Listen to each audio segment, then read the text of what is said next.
Your brother has the vision this company needs, my father declared, handing him my business. I left without a word. A year later, they begged, devastated. The day I watched my father hand my brother the keys to the business I'd built with my own hands was the day I finally understood what it meant to be truly alone. The leather folder sliding across the polished mahogany desk, the smirk on Eric's face, the way my father couldn't quite meet my eyes. The weight of that moment crushed something inside me that I never managed to fully rebuild. I stood there 30 years old, with calloused hands and a spine bent from carrying the weight of Kane Electrical for over a decade. 14 years of showing up before dawn. 14 years of night classes and certifications. 14 years of building a reputation in a town where your word and your work were all that mattered. All of it stolen with a signature and the thud of my father's heavy signet ring against the desk. Samuel was never committed enough, my father told Eric, as if I wasn't standing right there. Too rigid, too by the book, this company needs someone with vision. Vision, that's what he called it when Eric, my younger brother by 3 years, dropped out of college to find himself in Thailand for a year. That's what he called it when Eric burned through a small fortune trying to start a nightclub that closed within 6 months. That's what he called it when Eric showed up at job sites hung over, or not at all. Meanwhile, I was the one poring over blueprints until midnight. I was the one who modernized our billing system, who secured the Westridge development contract that doubled our business. I was the one who never complained, who always did what was expected, who believed my father when he said, "Someday, son, this will all be yours." And then there was Heather. God, Heather. Even now, 3 years later, the thought of her name sends a ripple through my chest, like someone dragging their fingernails across a fresh scab. I met her at a client's housewarming party, this bright, laughing woman with honey-colored hair and eyes that crinkled at the corners when she smiled. We moved fast, too fast, maybe. Within a year, we were engaged, planning a wedding, looking at houses. I brought her into my world completely. Sunday dinners with my parents, work parties with my crew. She even got along with Eric, which I saw as a blessing at the time. Family harmony, I thought. I never saw the lingering glances, the inside jokes, the way conversations would suddenly stop when I entered a room. Looking back, I should have known something was wrong the night Heather suggested I take that emergency call in Boulder, a 3-hour drive each way. "You need to be there for your clients," she'd said, kissing me goodbye. "That's why they trust you." It was past midnight when I returned, bone-tired but proud of myself for handling the crisis. Our driveway had an unfamiliar car parked in it. Eric's new BMW. My stomach knew before my brain did, a cold pit forming as I walked toward our bedroom and heard them, those unmistakable sounds that change you forever once you've heard them. I don't remember much about the confrontation. Fragments flash in my memory, Heather clutching sheets to her chest. Eric's expression, not even shame, just annoyance at being caught. The lamp that shattered when I slammed the door. The next morning brought worse news. Heather was pregnant. The timing lined up with a business trip I'd taken 6 weeks earlier. Eric's or mine, she wasn't sure, but they'd developed feelings. They were truly sorry. My father's reaction was what broke me. Not anger at his younger son, not compassion for me, just a calculated readjustment of his plans. "Blood is blood," he said a week later, calling us both to his office. "And family comes first. Samuel, you need to understand, your brother is going to be a father. He needs stability now." The memory of what came next still makes my hands tremble. The leather portfolio, the company transfer papers, the house that had been promised to me and Heather as a wedding present, now being signed over to Eric and her instead, all to keep things in the family. All so perfectly legal, so brutally efficient. "You'll land on your feet," my father said, not unkindly. "You were always the responsible one. Eric needs this more than you do. Need versus deserve." At that moment, I understood that I had spent my entire life confusing the two. My mother said nothing, just dabbed at her eyes with a monogrammed handkerchief. Later, she would call me, whispering about how she disagreed with my father, how she was on my side. But when it mattered, she sat silently. Complicity dressed up as sympathy. I left that office with nothing but my certification papers and a hollowness that echoed with every heartbeat. I didn't yell. I didn't threaten. I simply walked out, got into my truck, and drove until the gas light came on. 2 days later, I accepted a job with Reynolds Contracting in Denver, 3 hours away. I left without saying goodbye, changed my number, cut the cord completely. I rented a small apartment near my new work site. bare walls, second-hand furniture. Starting over at 30 feels different than starting over at 20. Your back aches more. Your optimism has sharp edges.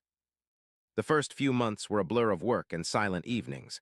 I took every overtime shift available, volunteered for the jobs nobody wanted, pushed myself until exhaustion guaranteed dreamless sleep. But something unexpected happened as the months passed. Without my father's shadow, without Eric's chaos, without constantly trying to prove myself, I found I was actually good at what I did. Really good. Reynolds recognized it too.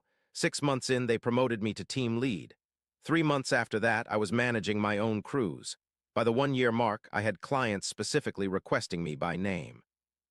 I earned my master electrician's license, started teaching night classes at the trade school, built a new circle of friends who knew nothing about my past, who took me at face value. News from home came whether I wanted it or not. My mother's tearful voicemails, which I deleted without listening past the first sentence. Christmas cards returned unopened. A persistent ache that dulled but never disappeared completely. 6 months after I left, the first tremors of Kane Electrical's collapse began.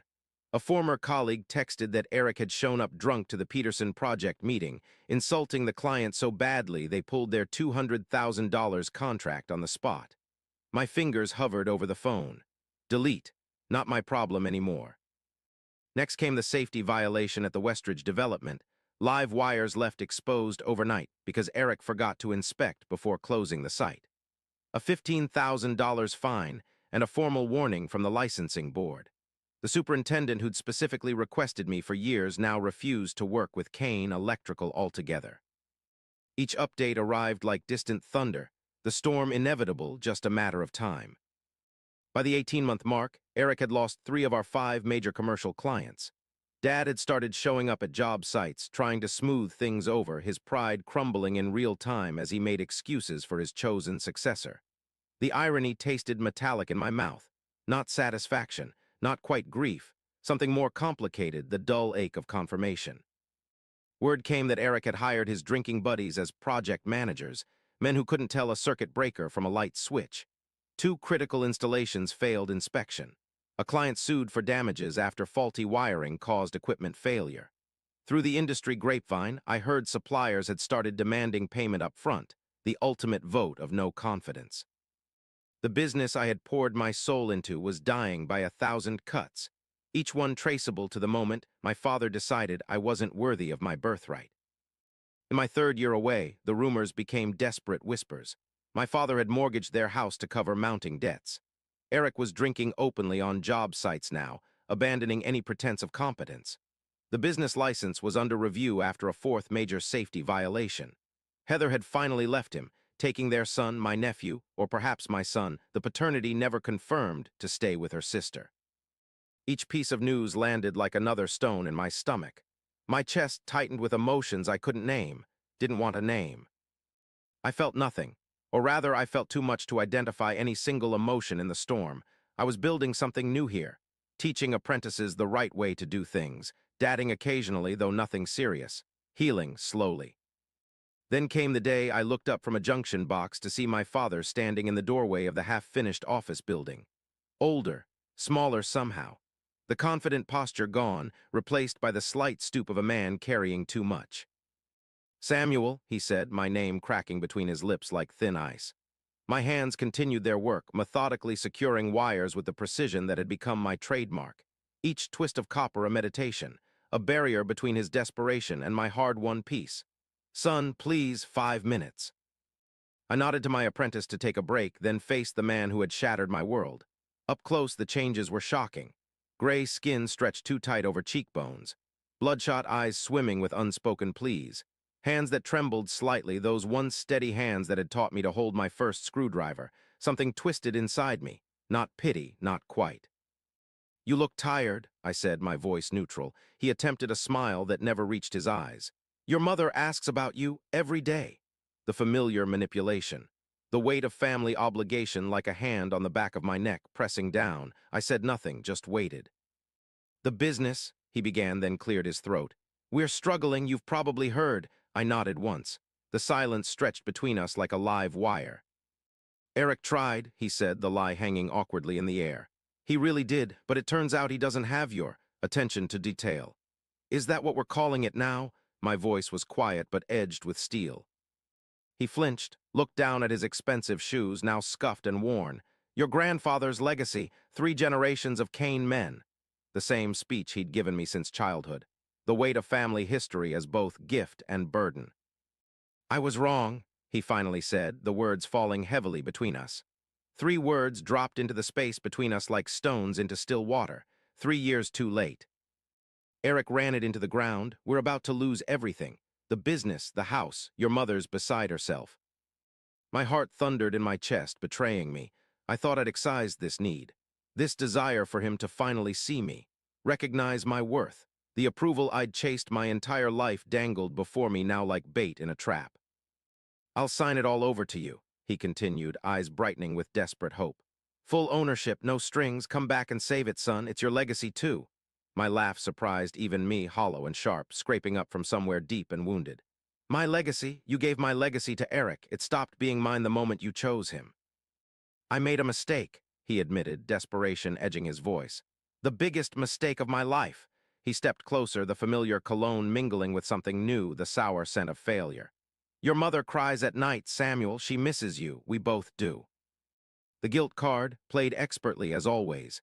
My chest constricted, memories flooding back, Sunday dinners, fishing trips, rare moments of his pride when I'd mastered a difficult skill. The father I'd loved despite everything.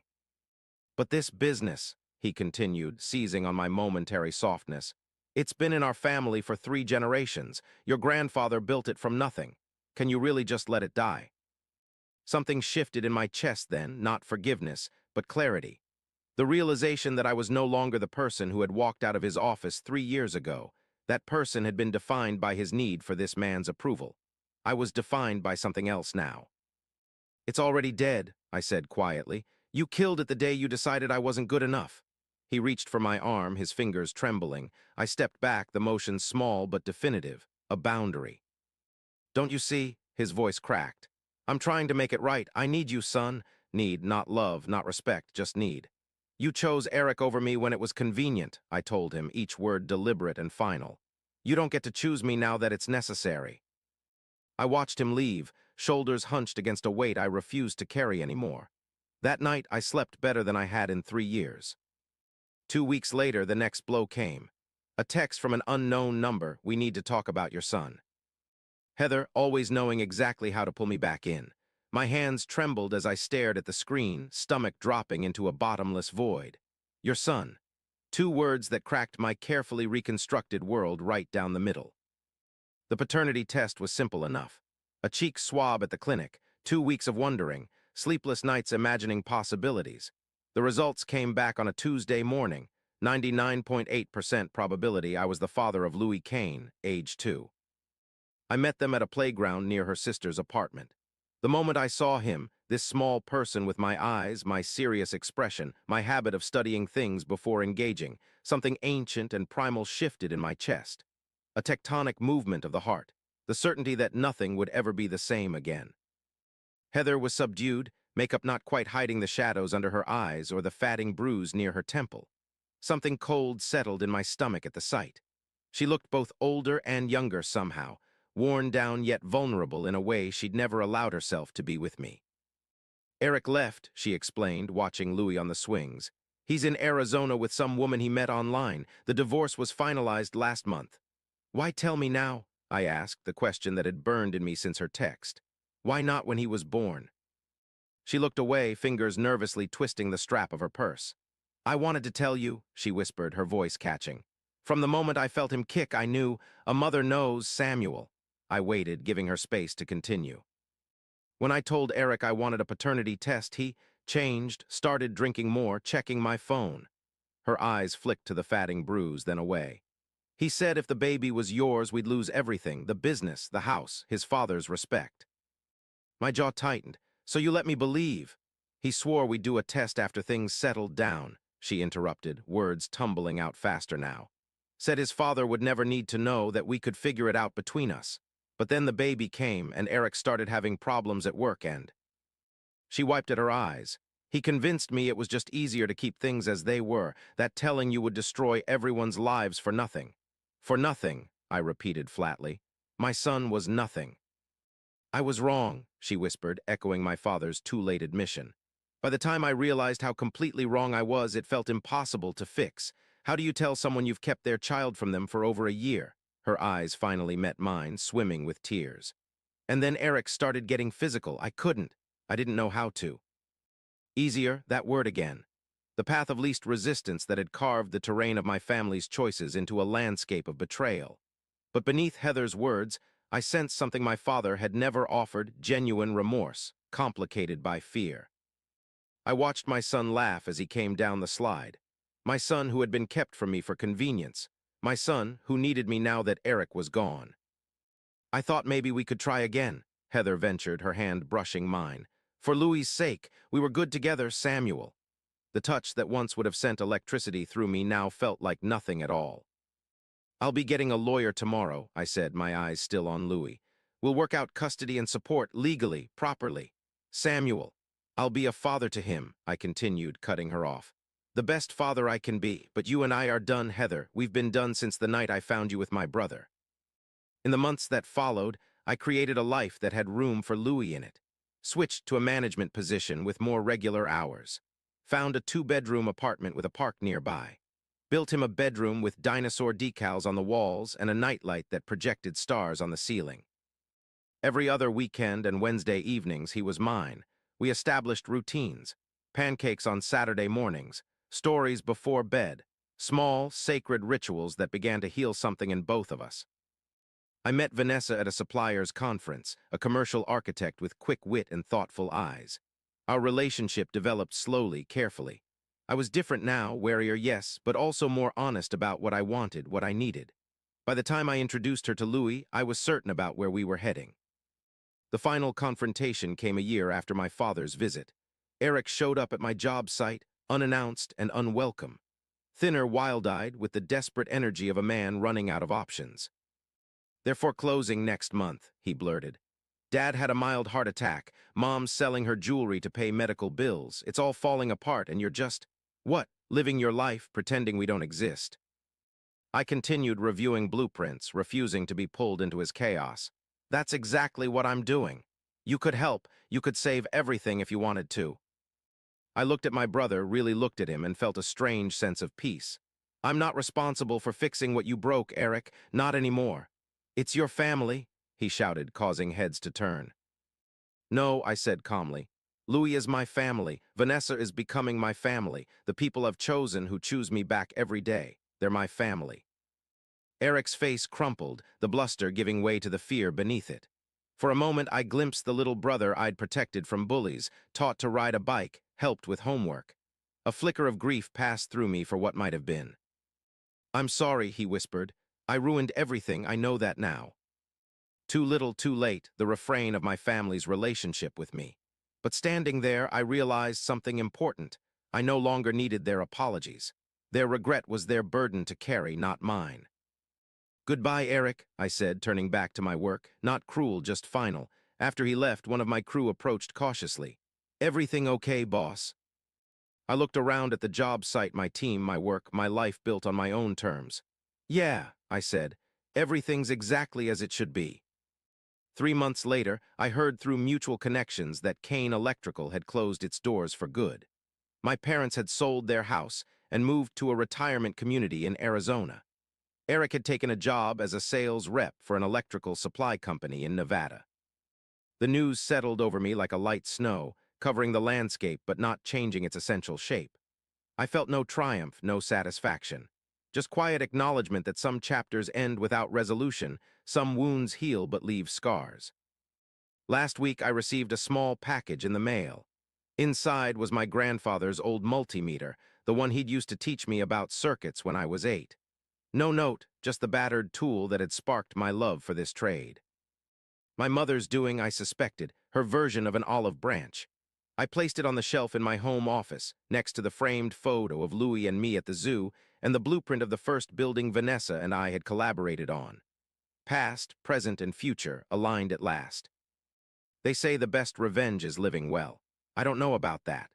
What I do know is that sometimes the thing you thought you wanted most, your father's approval, your family's legacy, the business you helped build, turns out to be just a shadow of what you really need. What I needed was to be valued, to be chosen, to build something authentic, something that couldn't be taken away with a signature. I'm building that now, one day at a time. And unlike the business my grandfather started, this legacy can't be handed over in a leather portfolio or stolen with a betrayal. This legacy lives in the lessons I teach my son, in the love I share with Vanessa, in the homes I help wire and the apprentices I train. Some days I still wake up with the phantom weight of shouldering my family's expectations, but it grows lighter with each passing month, replaced by the solid, real weight of Louis sleeping against my chest or Vanessa's head on my shoulder. That weight I'll carry gladly. That weight feels like freedom.